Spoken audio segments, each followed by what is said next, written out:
First of all, thank you for joining us this morning, and thank you for all of your help, both by participating in this spiritual community, this Sangha.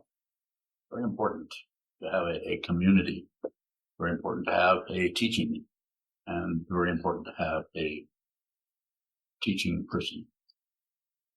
So thank you for that. Please continue to help us in every way you can, including financially. We need that help, but please continue if you can.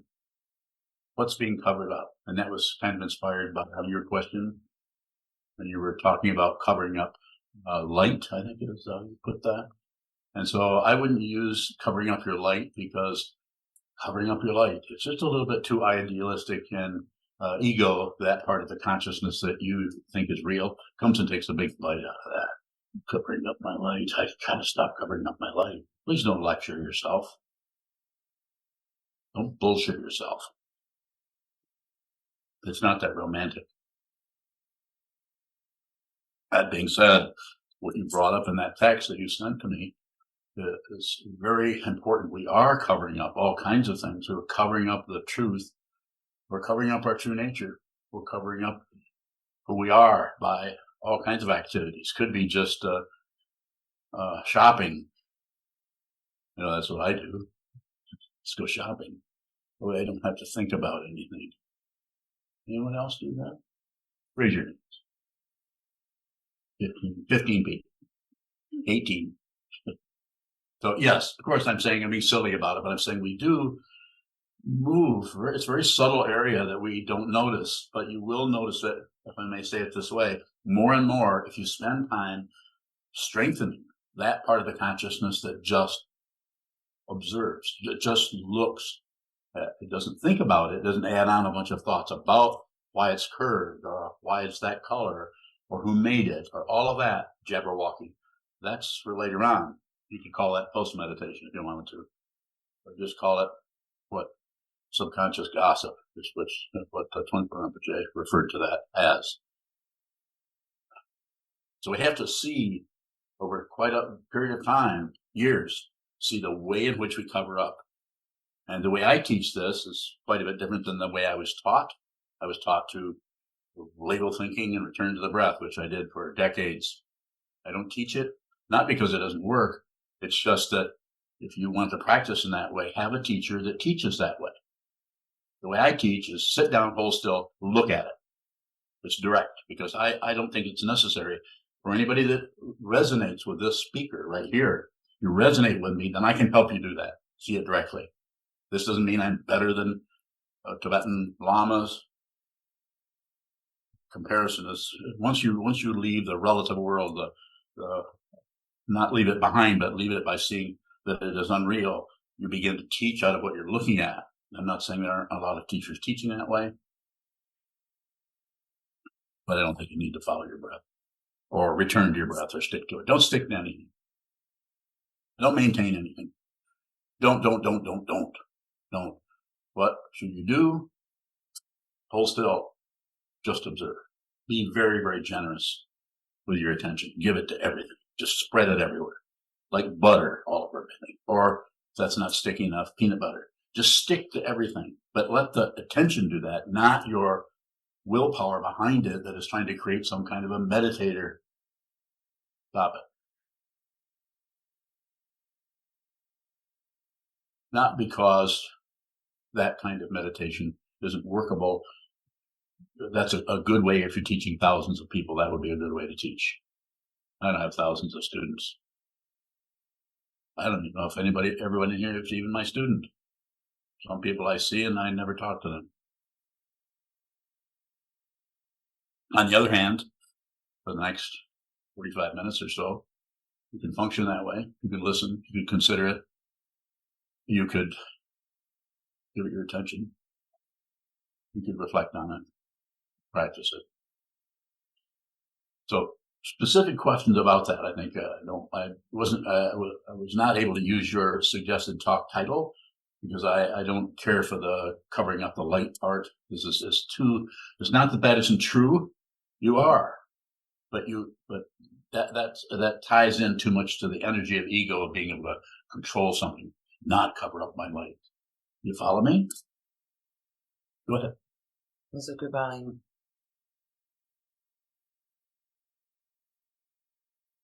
In what way can we cover up our true nature? Like, what does it even mean to cover it up? No. Let's start with the first question. Ask me that question again. I think I said, in what way can we cover up our true nature?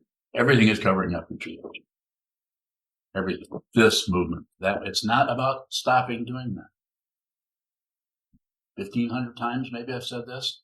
It's not about changing anything. It's not about not covering up. It's about seeing that you cover it up, witnessing that, because that which is witnessing that is not a person, not a self, not a someone. It even goes it's quite a stretch to call it your Buddha nature, because then suddenly we got to return to our Buddha nature. Good luck.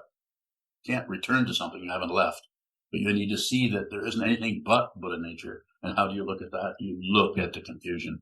This is via negativa has been said classically. You look at the negativity. Don't fix anything. Do not improve. This is taught differently in Tisha's 7 Points of Mind Training.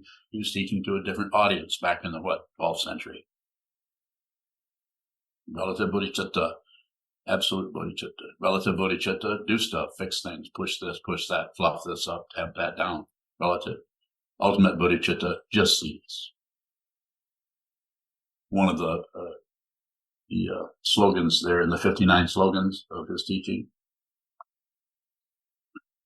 is something I just have to paraphrase. But of course, since it was in a different language, I'm probably not even paraphrasing. Remain a child of illusion. Is that close? Anyone have that memorized? Can anyone recite all 59 slogans? Well, I could, but I don't have time today. I only remember a few of them, but some of them I think have been very important. And one of them is, keep the principal witness.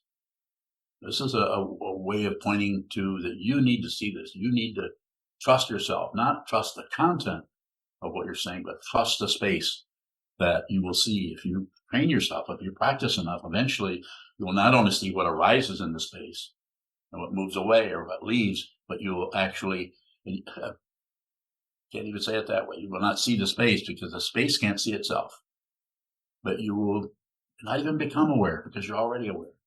You get into this area, and we always come back to plus and minus, right and wrong, up and down, existent, non-existent, and that's the whole. That is the whole thing. You actually have to leave the relative area, although I'm using relative words to talk about something I know nothing about. It's beyond knowledge. Beyond. If it's beyond, then I can't even say, well, I'm wise and you guys aren't. I'm very wise, so I need to spread my wisdom so that you guys can straighten up. Sometimes it seems primal, doesn't it?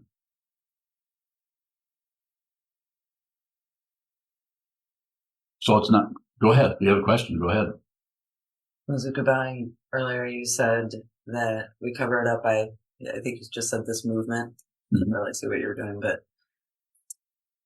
it looks like we fall into some area that's comfortable. Yes. And are hiding, but when you do that movement, it gives us impression that there's something under that, like under what? That can actually obscure something. What is that? You can do it. I didn't see your hand and I didn't hear you. You're hiding behind. I'm hiding. Yes, I'm very aware that I'm hiding. I hide every time I get up here. Otherwise, I couldn't do this. What do you want to know? I'll help you as much as I can.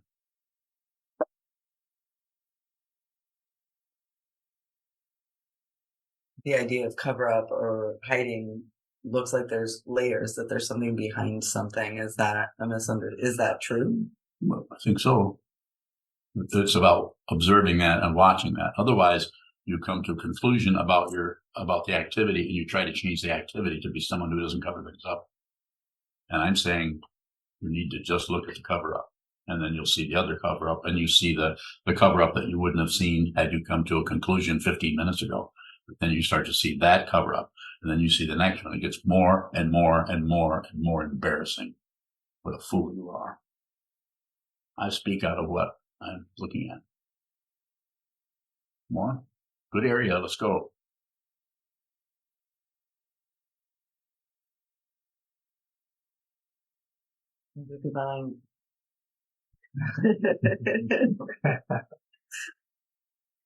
So there isn't anything but this. Yes. You say that all the time. I do. There isn't anything but this. Don't add anything to it, and you'll see what it is. But you might have to train for years watching the way you spontaneously add, coming out of a lifetime that you tried to cover up in the 16th century. You're not separate from that. I'm not saying you have past lives. I'm not saying you don't have past lives. I'm not saying you should ignore the idea of past lives. There's the three poisons right there. Don't push it, don't pull it, and don't cover it up. That's what you're doing. You're facing a wall. You're training yourself to just give everything your attention that seems to be moving or standing still, which is another kind of movement. Or? It seems like a cover-up and something being covered up are two separate things. So really? Is the thing being covered up something else? Something other than what I'm looking at? If I'm looking at a cover-up and there's something behind it that's being covered up, is that something else? Well, if it's being covered up, you wouldn't know it was there. Would you? Can you help her? No. Can you help her? She is on mine. My question around that would be: is there some sort of truth that is known as substance that's contrary to the cover-up substance? Is there two things occurring in order for a cover-up to occur? Yeah. Yes. Got me to his question. Two things occurred. That's the area. At some point, there's nothing that is occurring. You just see it. If I could give it to you, I would. I can't. If I look there, it just is too overwhelming. But you have to see it. You need to see it. And you need to see the cover up, but don't remove it. See the cover up, but don't take credit for it. See the cover up, but don't blame yourself for covering up. Nor look at your partner and blame that person for doing their kind of cover up. You follow me? I did read your text.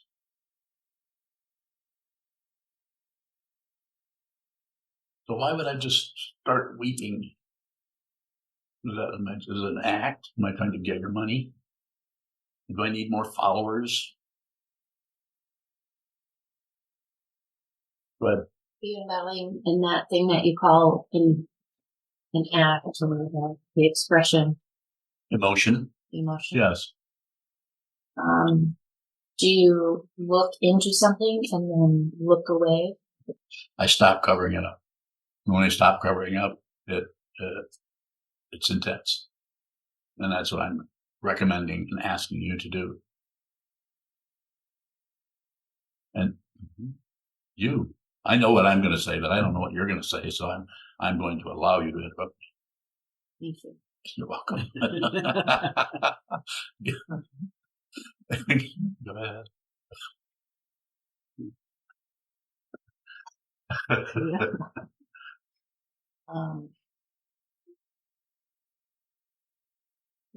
Your cover-ups, how are they different? Nothing is covered up. The fundamental situation has been revealed. There is no this and that. But when that shows up, it's like a stage play. Very convincing. And it's even more convincing if you're no longer concerned with truth or untruth. If you're concerned with truth or untruth, that's the path. And at some point, those come apart. And when they come apart, the ego has no construct. The ego cannot stay together. The ego is totally humiliated if it's there at all. More? Can you follow what I was saying? Yes, sir. She's unbowing. If there are two things, how could one be more true than the other? Bowing. Because there aren't two things. She has a mind, then what do you mean by saying that there is something that's covered up? Yes, that's the illusion. The illusion covers up the illusion. More? She has a mind. I think I misunderstood because it sounded like you were saying that we are covering up the truth. I did say that. And so what is the truth as contrasted with the cover up? The truth is the contrast of the cover up. Minus your extra thoughts about it, of being there, or being right, or being wrong, or being painful, or being pleasurable. Go on, more. She has a mind. It still sounds like we're looking for substance. It still sounds like we're looking for a thing that we can identify, that as opposed to something else as the truth. I have to do a lot of this ground path intuition to go back to that. I don't mean to try to get away from responding more directly to what you're saying, but in order to try to return to some kind of clarity about it, we're going to need relative truth. But at the same time we use relative truth, we also know that we can't help but lie. It's about observing the lying, observing our belief, observing our grasping of this and our rejecting of that. It's about the awareness of that. This is transcendence. And there's no one who transcends. Nothing has occurred. And there's no individual. There's just the illusion of this. More. She is on mind. Is there any way for the cover up to be other than the truth we're looking for? No. She is on mind. So how can we relate to that term cover up without thinking that that is other than the very thing we're looking for? Go ahead and look at it that way. Are you really thinking me, or you're just bailing? Really, because it's a long drop. It's a long drop. If you believe in height, you're going to fall. Yes, sir. Thank you. Thank you for the help. Yes, sir. Choose a mind. Do we see through the cover up? Yes. You see through it. Keep going. You won't stop. I'm not done with you yet. We do. We see through it. So if we see through the cover up, why don't we have some kind of a conclusion that it's a cover up, and then we probably should stop covering things up? What is missing or misunderstood there? I'm asking you the question. You can come back with another question if you have one. Still sure. Yeah. Oh. I thought we were right at the edge of the cliff, and I was getting ready to shove you.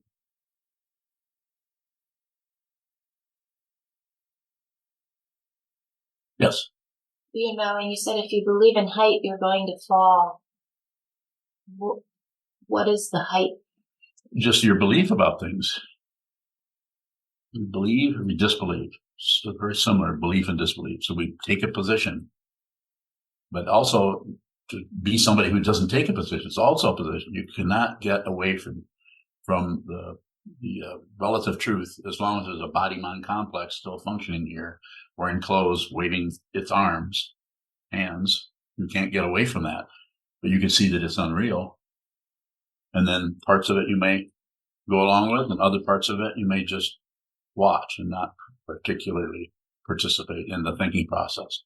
Especially when the thoughts start arising about right, wrong, up, down, back and forth. They did it, I did it, she did it. He shouldn't do that. They shouldn't do this. Even if it's totally verifiable and correct, and you could take it to court and win every case. Relative truth.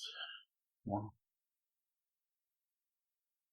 Being going, I'm wondering about what is the experience of falling when there's really nowhere to go?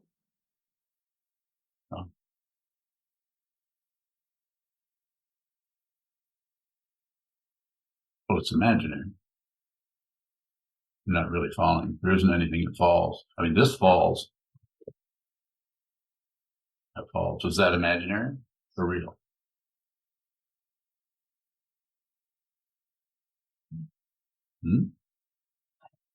Don't know. Did you hear it hit? Did you see it fall? Don't you believe your own eyes? It disappeared as far as I could tell. It's hiding. No, but it's well trained. Yep. So what am I endeavoring to do? I mean, it's kind of a silly going back and forth, but it is that what traps us is we start to reach in a particular area, like something falling, and then we need some kind of concrete foothold or something to grab onto. And that gets more and more refined as we go along on the path. The ego, the self-centered part of the mind, gets better and better at stopping, starting, and having the illusion of some kind of a success going on until it just gets to the point where you either finally hear what your teacher's been saying, or you finally meet a true teacher who won't save you. Well,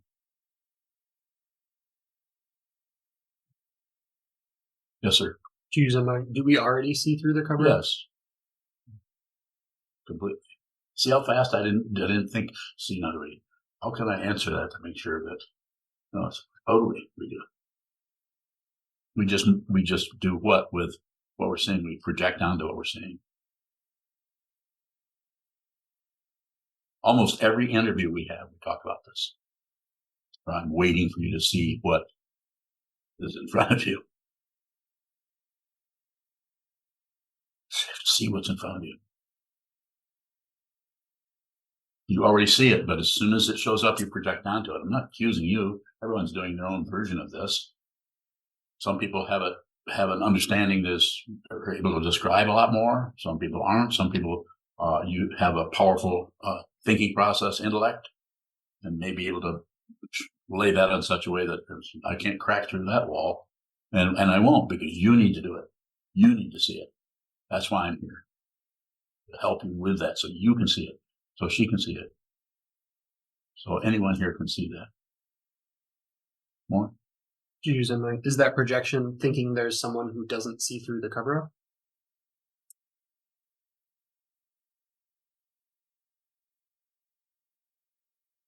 It's a combination of things like that. There could be layers of that where it wouldn't necessarily go that way, but it might go another way. The ego, self-centered part of the consciousness, is adept at covering things up and opening things up and getting credentials in all directions.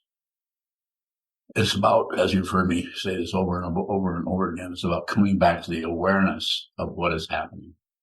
Not what is happening, but the awareness. You're slowly making a transition over from thinking about, concluding, evaluating, judging, right and wrong, up and down, back and forth, passion, aggression, ignorance, open fear, and so on, all of the polarities, to seeing that it's just this. And even that is extra. To say it's just this is more of it's just this. So even down through the centuries, all the different teachings or teachers that endeavor to point use relative truths to do that. Choose a mind. What is the projection? It's just imaginary. Just invent it, make it up. And it can take on any frequency. Consciousness always finds its own form. And what does it find? It finds anything it wants. It makes up anything, and that operates out of passion, aggression, ignorance, hope, and fear. It doesn't differentiate between good and evil, right and wrong, up and down, back and forth. It's consciousness. And you are that. I am that. She is. She is. Everyone in here. Rumi is. Talk to Rumi for a few minutes. Especially someone that is not starting to figure things out and think and come to a conclusion. Although Rumi has quite a few conclusions. It's consciousness. You won't know that you know anything. Your knowledge is scattered around an empty room in a house you don't own and don't know what street it's on, and you don't mind because you see the nature of what this is, not separate from anything. You finally realize your true nature. The war is over. Listen to me. Consider what I've said. Consider it. You don't have to believe it. I don't want you to believe it. Consider it. It's beyond this, and it's not separate from it. It's totally fantastic, outlandish, and profound and vast, and yet it's absolutely ordinary. Justice. At the same time, all the dualities, all the polarities have collapsed. You could say they've collapsed into each other, or you could say nothing's happened. Same. Both of those are polarities. And those are also not separate from each other. So it's complete. The warp and woof is vanished. There's just this. There's no parts to it anymore. Use in mind, how is there a conventional functioning? And that's Like this. Conventional. But it's unreal. It's solid in its unreality. You notice how you can do this right now, but if you went to sleep and just were in dream consciousness, you couldn't do this unless you jumped up a table and then you dream up some knuckles, and everything's put together that way. It's just running on different frequencies. This one happens to be an intense, very low vibration frequency of biology. That's unreal. And you can see this. You can see this yourself. You don't have to believe anything I say or anything the Buddha said or anything anybody said. You get to see it. But you have to be persistent, insistent. Don't give up. Find the direction and go there. And the direction needs to be into the dark, not into the light. That's why I don't particularly agree with a teaching that might say, don't cover up your own light. There are several teachers out there, pardon for the nose stitching. There are several teachers out there that teach in another way because that's the only way those people can be reached. They have to be reached through power of positive thinking and fluffing everything. We're wonderful and we're great beings and all about self-esteem and getting a healthy, whatever that is, ego. No, you have to, the way I understand it, it's because the path that the way I was pointed and what the energy I had to deal with was horrible. I'm not saying it's any worse than anyone else's. Probably wouldn't be here unless you had some really difficult stuff, because there's plenty of teachers that will lead you into light and uplifted and that kind of relative freedom or apparent freedom.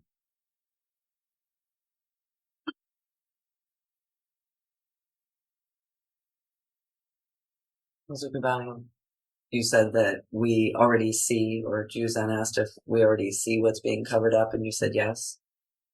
So is the cover up itself the self-delusion? Are we deluding ourselves that anything can be covered up?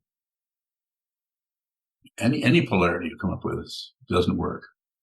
But it will work with the relative situation you're in when you're sitting at the kitchen table, something like that, or having a conversation with somebody. That's why it's such an amazing illusion, because it actually functions. The whole world is running on right and wrong.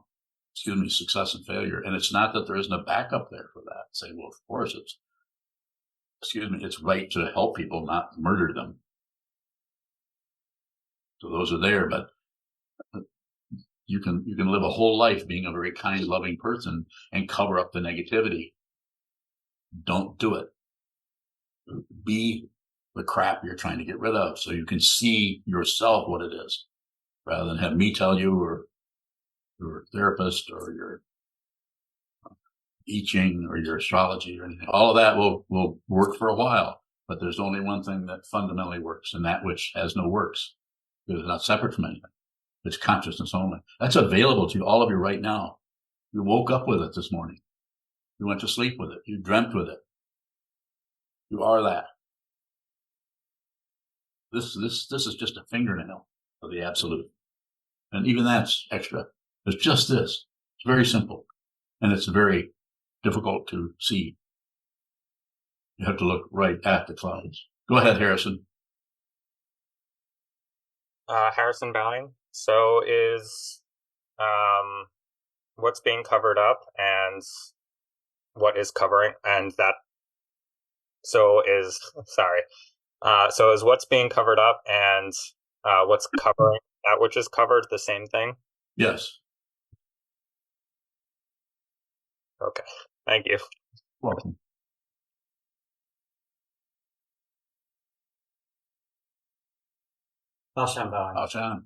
It seems that if we apply any effort to the uncovering, that's completely counterproductive. So how do we work with the uncovering on the cushion? Just observe it. Allow yourself to get worse. So we all experience this. Anyone who's spent any time, especially periods of being in retreat, 3 or 4 or 5 hours of sitting, you eventually get into that area where you say, it's impossible to figure this out. And it's impossible to even see it. It's impossible. It just feels like failure. Do it anyway. Do a lot of it. Do as much as you can.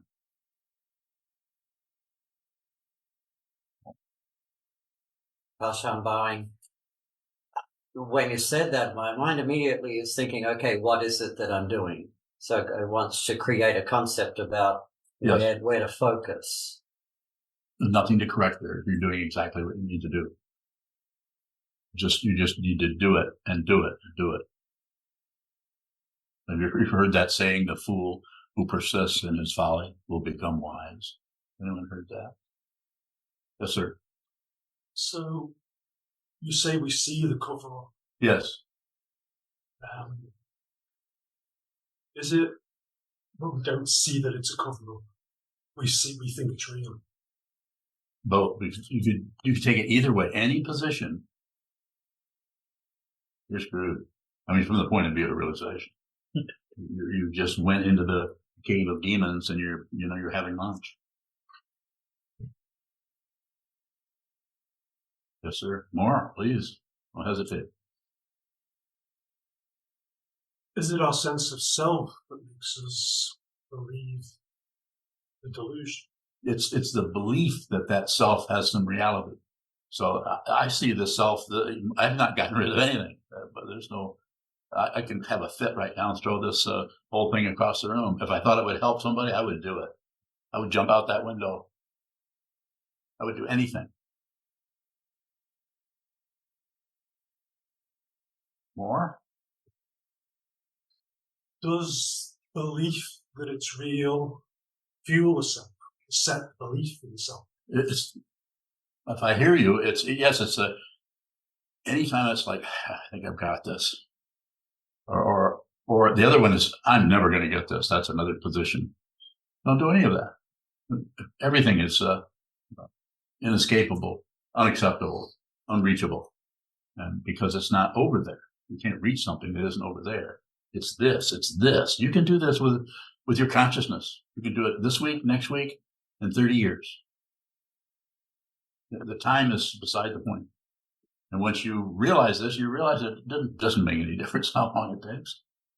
You've been here forever, if there is such a thing. And you're going to continue. You cannot stop who you are, but you can cover it up. Kelsey Valley. Is there value in cognitively understanding or sorting through the cover up, the why of it? I would say yes. But I would also say it's so different with each person. If we say had an interview where we had a list of 8 or 10 questions about that kind of thing, you would find that everyone's doing this differently. Some people, they do not want to study the 30 verses at all. It sucks. They don't like it. And these are people who have studied it a lot and just don't want to do that. But some people don't want to study Dogen, and then someone else really has gone into that because of their thinking process. You being a counselor, your way of the training you've had and your particular style of just doing your personal cover-ups, it would be up to you how to approach that. But I would take away and say, I might say don't think about it, but you'd have to be in a pretty dire straits for me to say that. Just be aware that you're thinking. Do you have anything to say about that?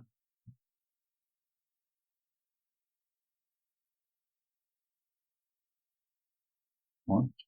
Kelsey Valley. I think it was last week you talked about helping. What is everything being helpful? Yes. How can we tell if the cognitive understanding of a cover-up is helpful or not helpful? Don't look for helpful or not helpful, because then you're sorting and then you're backing into it and trying to understand if what you're doing is correct. It's a right and wrong mentality.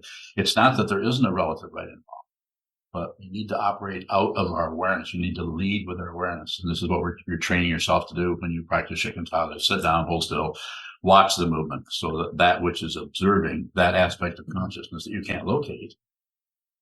You can't find that area that is has this great objectivity or something, because even that is an illusion. objectivity. It implies what? Objects. So you're doing it. My feedback for you, the most strongest feedback I can give to you is sit a lot. Make sure you can do it. Be stubborn about it. Sit down, set up a time, sit there, look at the wall. Do it here in the monastery. Do it at your house where you live. Find time to do that. We've talked about that some already. Just the more you can sit still and just not know what the hell's happening. It takes a while, especially for someone who is working with people by helping them understand what they should do, relationship stuff. I don't know too much about what you do, but I have an idea. And I would say continue to do that. Full steam ahead in that area. Continue to help people however they show up. You won't see the way you're changing your relationship to them, but it will start to happen. Maybe it's happened already. Quite often it happens as less meddling.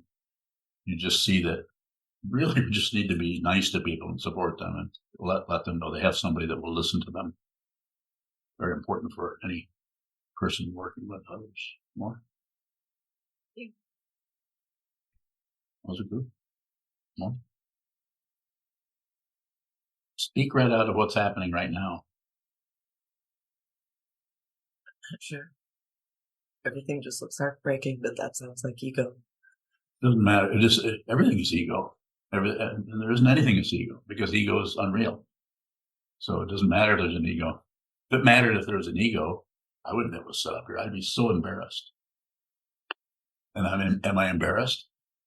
It doesn't matter. You could make fun of me and humiliate me right now, and would I get my feelings hurt? Of course I would. Of course I would.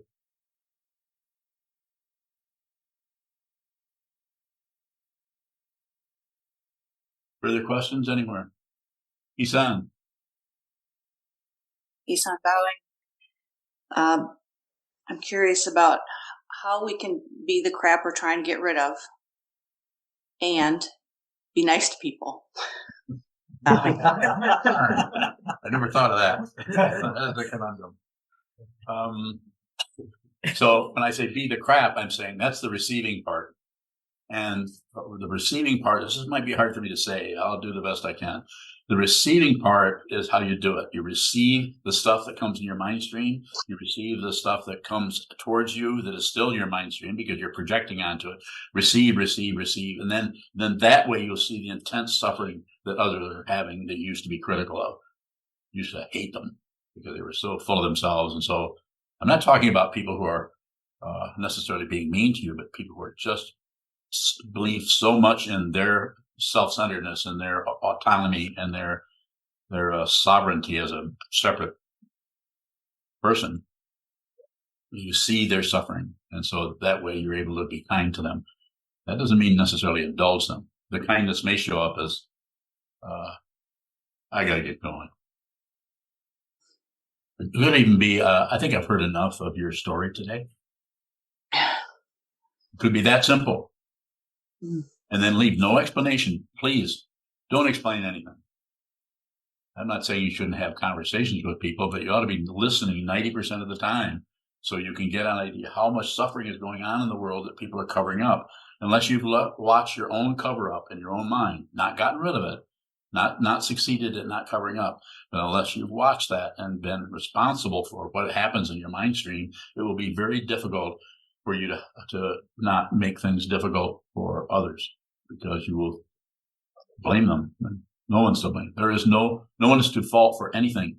You think otherwise, then you're going to want to punish some people and reward others. This is the very nature of relative truth, is to believe in that right and wrong, which some so-called religious organizations promote that good and evil stuff.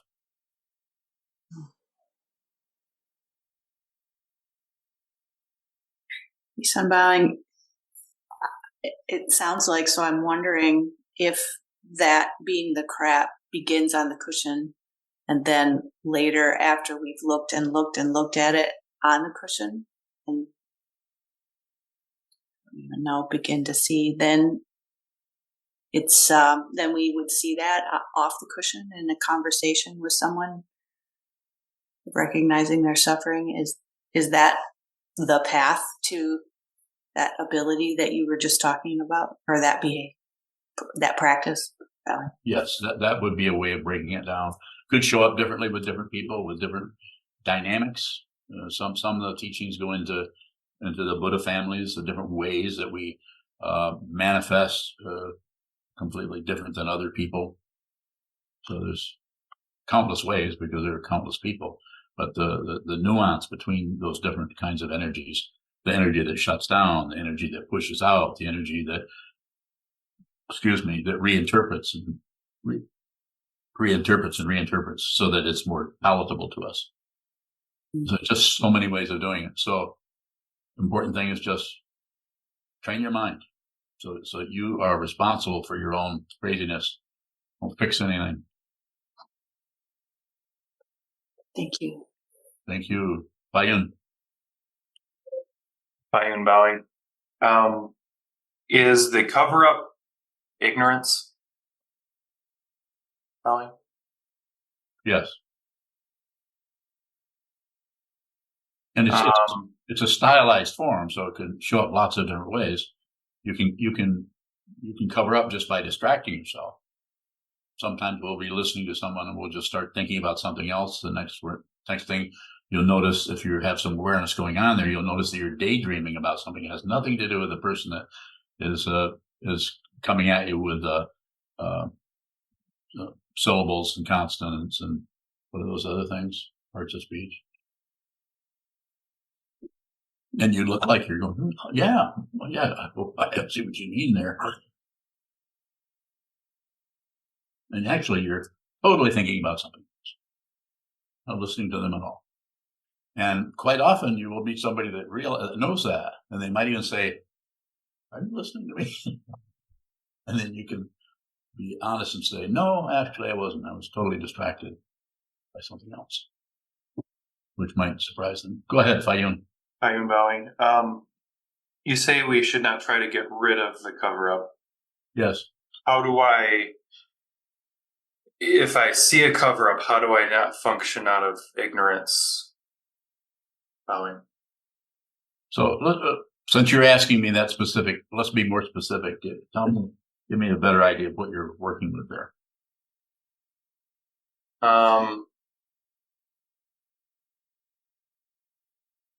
For example, with speech, I often find myself afraid whether I should say something or not. Do I have authority to say it or not? Okay. And I often catch that after the fact. Why did I do that? Yes. So if I'm aware of something like that, how do I continue to function without buying into it? Bowing. It's about seeing that you buy in. You don't have to be someone who no longer buys into anything. Just have to be aware that you're doing this. In this way, the ego mind, that part of the consciousness that thinks it's somebody going somewhere, somebody talking, somebody moving, that is seen to be unreal. It's still there. It's still showing up. So it's awareness of that. And what may show up over a period of time, there's not many words for it. And this word will work a little bit in this area, but you may not apply it to yourself. Someone else may apply it to you if they get to know you. But it would be humility. You're no longer trying to hold forth as this person who is so wise and knows everything. You just see it. And you have a willingness to be the negativity. So on behalf of all beings, most beings are fighting their negativity in many ways, just pushing it away, drinking themselves to death, or gambling themselves, or however you want it, any kind of distraction. Or actually, it's so terrible that they're actually downloading their negativity onto others in the form of weapons and evil forces. I'm not smiling because of evil forces. I'm just saying there's lots of words to describe it. So the idea here with us as practitioners is be aware of this so that your clarity around that, there won't be a project, but your clarity around that will be, and your understanding of the suffering and the strife that not only you're going through, but others are going through, you're able to receive that. You're not going to be able to fix it. It is dependent. It isn't. The fancy word for that is praticca samutpada. This doesn't mean that just because we know the word, we can somehow go in there and find the off switch. There is no off switch. There's also no on switch. The image I quite often have been using lately is it's like a landslide. If you get a picture of how vast this is, it's like a landslide that started back in beginningless time and is going into some kind of a imaginary future. It is not hopelessness. It is not. There's no one who is, there's no one who needs hope. You don't need it. You really don't need anything, but it might be a good idea if you train your mind to see clearly so you are not taken into that warp and woof of conflicts called passion, aggression, ignorance, hope, and fear in the 6 realms, which we just keep wandering back and forth from the animal realm to the God realm, to the jealous God realm, to the hell realm. Back and forth, from looking for happiness.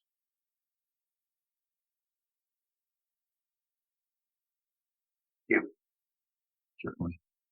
Any other questions on Zoom? There's like 40 windows open here. Well, I'm bowing. Hold on, go ahead. Sokuzan, what is benefit of the doubt without hope? It's just an open dimension. Hope is something where you're pumping something into it to keep you from looking at the total desolation and disappointment that is staring, looking right in the face of ego. Ego does not want to lose. People teach this differently.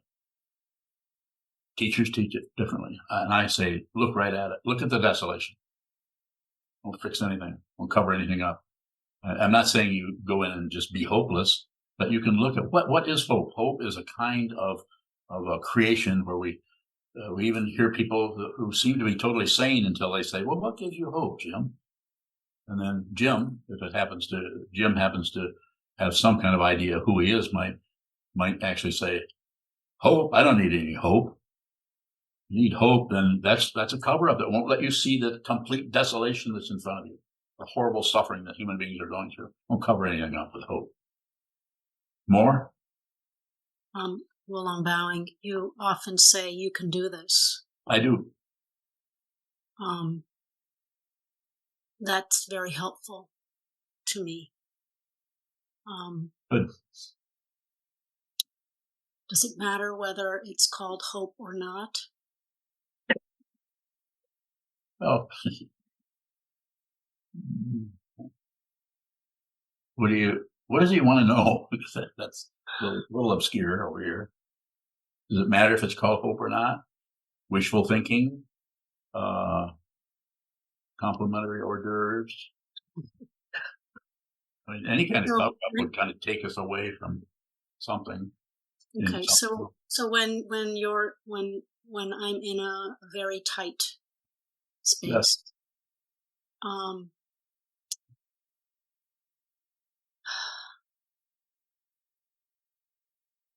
Sometimes it's hard to find the thing to keep going. Very good. I can respond to that. So I felt that way too. And then I through a long period of time, I always returned to what my teacher said, is that you can do this. Trungpa Rinpoche. And that's after listening to a lot of whatever kind of crazy stuff I was saying to him, because I had finally met somebody that I could download on, that I needed to see all my craziness so that he could respond to me in as helpful a way as possible. And what did he do? He sent me in the retreat immediately. And my teacher, Coben, helped me in such a way that I can't even describe it. I don't know how to say it, but someone who could actually see what I was attached to and dealing with, and went right in and pointed at it. And that was extremely painful. That gives me what? Hope? I don't know if it's hope, but it's the truth. It's not hope. It's just the truth. Somebody's actually willing to tell you, to respond to you right where you're at, so you feel it all the way into your backbone.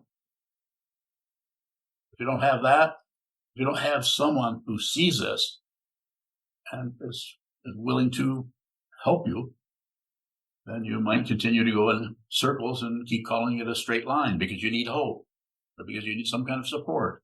You don't really need anything. If you think you need something, then you're going to be going in circles. I would say sit down, hold still, and see what this is. There isn't anywhere to go. There is no journey. There's ground, path, and fruition, but the fruition isn't. There is no. See it. If you're interested, that's what I'm about. That's why whatever time I have left here, as a living form with a whatever this is showing up, that's what I'm endeavoring to do. I need your questions. If I don't have questions, I probably won't say much. Well, I'm bowing. Yes. Does seeing what this is require that you trust suffering? Trust the suffering? Yeah. Well, yes, it's the truth of suffering. So trust the truth. The first words out of the Buddha's mouth, as far as we know, is life of suffering. And you've heard me say this hundreds of times because I go back to it because it's such a powerful teaching. Life of suffering. Nerve endings are everywhere, and we're very, very sensitive, not only in our fingertips, but in our everything, to the pain and the pleasure and the neutrality. Receive it, receive it, receive it. It's all non-differentiated in consciousness until we pull it apart and try to ascribe this and blame this and credit that and do something with it. And what is the instruction there? As far as I'm concerned, is just watch that happen. Won't fix anything. If you just watch it happen, then there's no credential. There's just observing, just seeing, smelling, tasting, touching, thinking, feeling. Anything that arises in the mind stream has a right to be there. Is supposed to be there. Nothing to fix, nothing to correct. Transcendence is you can't follow that. You can't see what did something transcend. Did something go beyond the relative stage play that we all believe is so real, and we fight with the people on stage? Thank you. Thank you. We'll take a few minutes more if there are more questions. If not, we can also stop. Go ahead, Yon. What is awareness?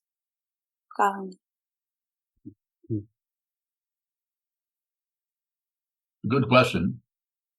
It's I have to use concepts to describe something that we can't see, we can't smell, we can't taste it, but it seems to be the space in which things occur as we receive them, as we observe them. If you're shutting it down and not observing it, then you're closing off what is arising, which is called ignorance, or it could show up as aggression if it's pushy.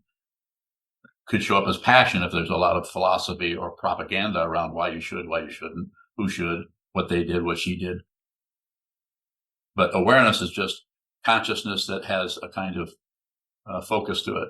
When I teach opening the eye mind, we're looking at a painting, and we look at the center of that painting, and I call that the eye spot. So put your eyes right there, and then use your peripheral vision to move around and look at it. And there's a certain structure that has developed over the years about what is a way to do that, to really understand the relationship between the vase that's on the table and the open window, where the plants are hanging outside the window, and possibly the figure that is reclining on a couch. There's a way to see that where in that opening the eye mind, OTEM. Hopefully there's a book coming out someday on that. Yes. The awareness that I call is based on my own space, could be location. How can I know my awareness is the same as what you are describing? It's consciousness. It's just consciousness. You're fine. Just continue to do it. But to say, how can I know? Then we're actually leaving the very thing we're endeavoring to understand for some kind of relative construct that will satisfy the ego. So the ego, not just your ego, but my ego, will have some kind of a conclusion about it. There is no conclusion. But if there is a conclusion, then we've stopped investigating. So this is why it's necessary to look right into the darkness. Look right between the trees, which are your ideas, your concepts, your hopes, your fears. Look right between them. It's all the space in between the trees, not the trees. But you have to see the trees first in order to see that there's a gap between them. Look at the gap, receive the gap. That's the nature of awareness and consciousness, spoken of in different ways. I have one more question. Are there any differences between the observation on the cushion and off cushion? Yes, so it's going to show up differently with different people, but on the cushion, the instruction is sit very symmetrical, hold still, and watch what moves. So what shows up in your mind stream might have all kinds of stories about your children or about your business situation, the school you teach at, and friends that might have all kinds of things. And just the idea is you're training yourself to just watch those things come and go. Watch the story show up and fade and come back. And then your awareness, if I understand what you're asking about, as long as the body is moving, like mine is moving here, then that's not necessarily a negative thing. It's just that in order to train the awareness to emphasize the observer part of the consciousness, which can't be found, you can't find it and make sure it's protected so you can just observe. It is more vast and more profound than that, and it's more simple and ordinary. And right, it's just what brass tacks. It's just this. So the training part is important. Sit symmetrical and observe the asymmetry of the mind come and go and come and go. Don't fix anything. Don't repair anything. Don't add, subtract, divide. Don't do any math if you can help it. But if you do add on, then just watch that and then turn that into an object of meditation. There's nothing to correct there, the way I understand it and the way I teach it. Whereas when you're off the cushion, so-called post-meditation, just do the best you can. Just receive as much as you can. Listen to people. Observe people's movements without leaving what the movement means. Like if I go like this, don't immediately jump from this into, he's protecting himself, or it's not that there isn't some accuracy there, but it's not the spiritual path. It's the path of trying to get control of things, Doc. Earlier you said that you're hiding every time you go up there. Yes. In what way are you hiding? You can't see me. You can't see who this is. If you see who this is, you'll never come back. Because everywhere you look, you'll see me. You'll see everybody, not just me, not this some kind of special person. It might be the opposite of that. It's hidden in plain sight. It's an open secret. That's a traditional teaching. It's an open secret. Nothing is separate from anything else. If you see it, what is there left to do other than somebody comes and asks you questions, you turn them back into their own mind stream. Go back, see what this is. See yourself. See it yourself. Don't believe anybody.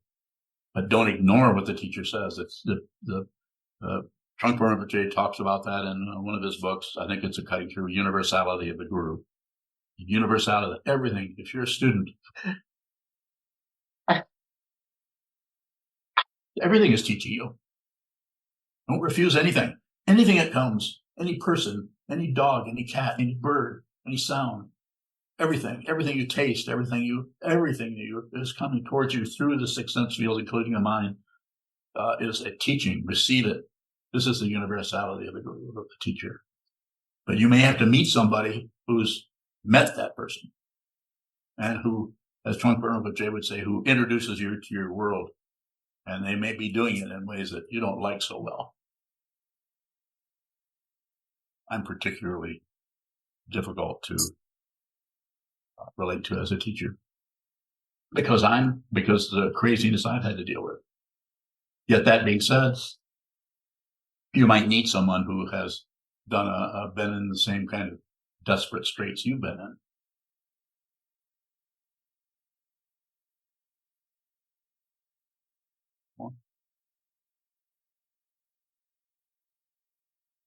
Further questions?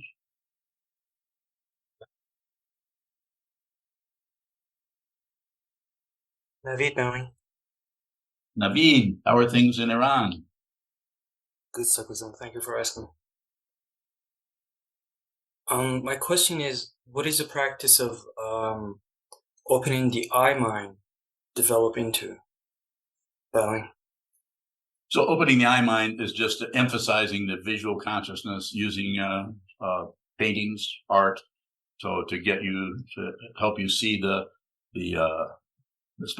especially the paintings that are famous. You could say it that way, and you get to see why they're so famous because the equilibrium, the balance in things that are all over the place, disheveled.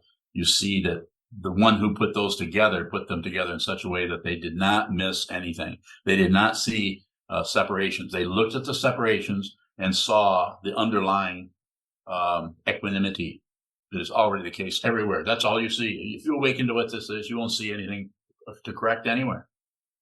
But you'll meet people who think otherwise. So you might have a few students or not. Maybe you won't be a teacher.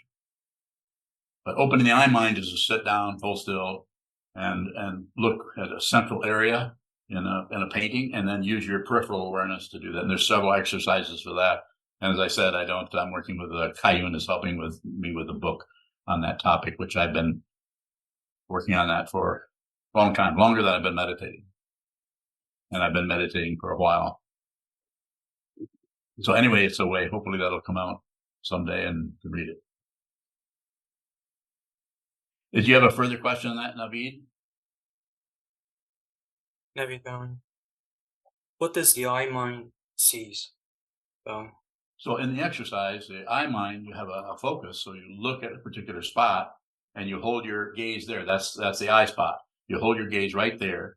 So the next time you go in a gallery, or maybe there's paintings in your house or something, find a central area. Look right at whatever's in the center of that. It may be the handle of a teacup or something on a table.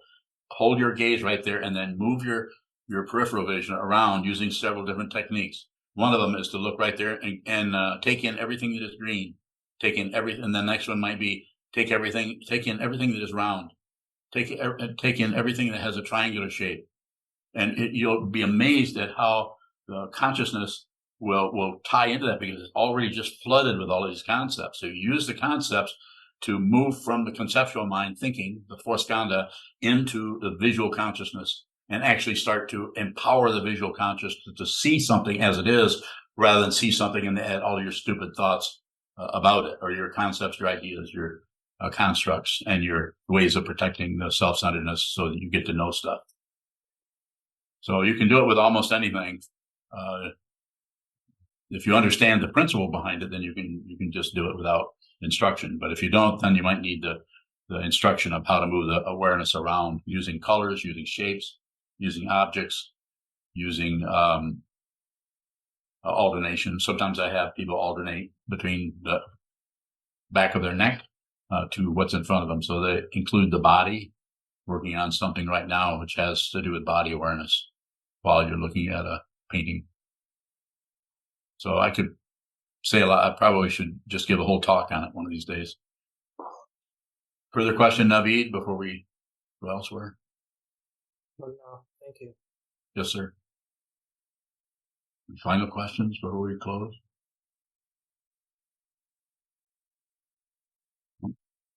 Everybody wants to go home. Michelle, what's your cat's name?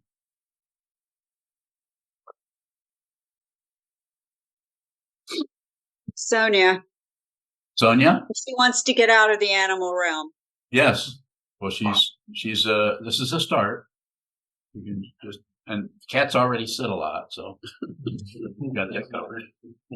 Thank you. I can't. She always comes. She always loves Zoom meetings. Yes, good. It's quite often quite interesting. What was it? Whose cat? Was it Robin's kitty that passed away? And her cat would always come up and sit and look right in the screen. Beautiful. Sonia likes to stare at you. Yes. Just saying. Yes. I think it was Robin's kitty. Her name was Dot. Okay. Well, I guess we can go elsewhere. We can close. Thank you so much for attending. Hi, my name is Sokuzan, and I'm one of Sokuzan's monks. Sokuzan so freely offers his love to us and his wisdom through these talks, and never asks us for anything in return. If you value what he does and what he is, and want them to continue, please visit our donate page at SokukoJi.org. Thank you.